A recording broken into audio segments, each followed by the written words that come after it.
Chair پر میں بیٹھا ہوا ہوں تو میرے جو 7 بندے وہ گئے تھے باہر سے لے کر ان کا چیکنگ کے لیے، وہ اندر چلے گئے، مجھے باہر بٹھا گئے۔ تو عورت آئی تو اس نے اس طرح 2 بار دیکھا تو کہنے لگی ان کو کون لایا ہے؟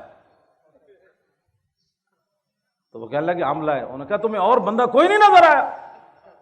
ایسے وہ گرم ہوئی، قریب تھا کہ ان کا گریبان کو پکڑ لیتی۔ تو میں نے کہا بچی بیٹی یہ تو میں حضور کی ناموس کے لیے آیا ہوں یہاں۔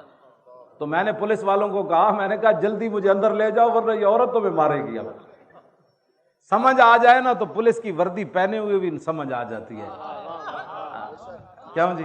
مجھ سے ایک لفظ بھی نہ پڑھا ہو تو پھر بھی سمجھ آ جاتی ہے، اور سمجھ نہ آئے تو دورہ حدیث تک پڑھنے کے بعد بھی استاد سمجھ نہیں آتی۔ یہ تو اپنی اپنی قسمت کی بات ہے نا جناب۔ ہمارے پاس تو کوئی تھرمامیٹر وہ اب اس عورت کا میں جب بھی میں دعا کرتا ہوں تو اس کے لیے میں ضرور کرتا ہوں کہ میں تو اس کو جانتا ہی نہیں تھا، لیکن وہ میری خاطر پولیس کی وردی پہن کر پولیس والوں سے الجھ پڑی کہ آپ کو بندہ ہی اور کوئی نہیں ملا، ان کو کیوں آپ کیوں لائے ہو، ان کو کیوں لائے ہو؟ میں نے کہا مجھے اندر بھیجو، یہ لڑکی تمہیں مارے گی۔ آپ پولیس والے فوراً مجھے اندر لے گئے۔ تو سمجھ آنے میں تو 1 منٹ بھی بندہ آ جاتا ہے، ورنہ میری اتنی لمبی تقریریں کرنے کے بعد بھی بندہ کہے انجے لگے ہوئے سن بادشاہ۔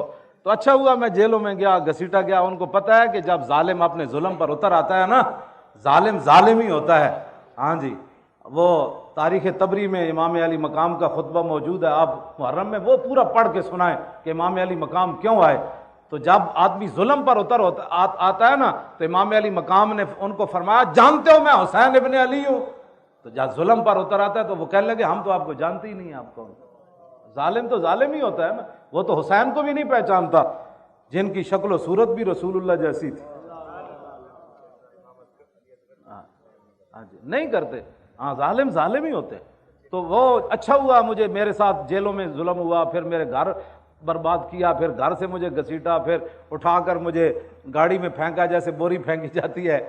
تو پھر یہ تو شکر کرے خدا کا، اگر یہ ہمارے ساتھ ظلم نہ ہوتے تو یہ تاریخ آگے کیسے بڑھتی؟ تو پھر اللہ تعالیٰ ان اللہ مع الصابرین نہیں ہے، ہم روئے نہیں نا۔ وَلَنَبْلُوَنَّكُمْ یہ آیت ہمارے لیے اتری ہے نا، قوم سے مراد آپ اور میں ہی تو ہے، اسے ٹرمپ مراد تھوڑا ہے، اسے مودی تھوڑا مراد ہے۔ وَلَنَبْلُوَنَّكُمْ سے قوم سے کون مراد ہے؟ آپ اور میں۔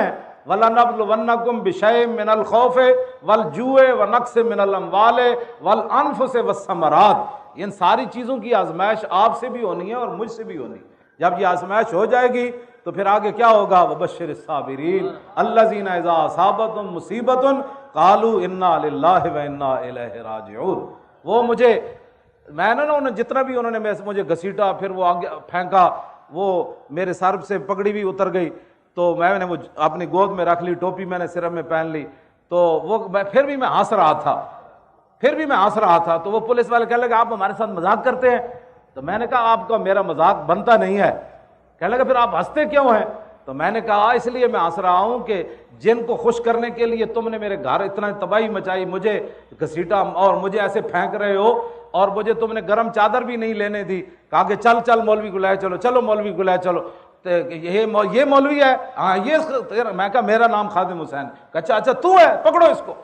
وہ تقریباً 70 کے قریب ان کے ایسے گنیں پکڑی ہوئی تھی، وہ میرے گھر میں داخل ہوئے۔ کہتا آپ کا نام؟ میں کہا خادم حسین۔ کہتا اچھا پکڑو اس کو، اٹھو۔ میں نے کہا میں اٹھ نہیں سکتا۔ کہنے لگا یہ بہانے کرتا ہے، اس کو گھسیٹو۔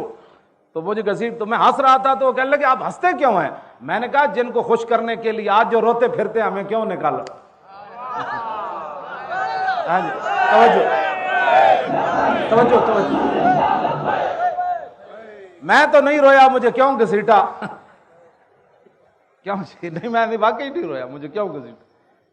اس لیے میں نے ان کو کہا کہ جن کو خوش کرنے کے لیے تم نے یہ ظلم کیا ہے نا، وہ تمہیں دیکھ نہیں رہے، وہ تو اپنے گھروں میں سوئے ہوئے ہیں، لیکن جن کی خاطر میں گھسیٹا گیا وہ مجھے دیکھ رہے ہیں۔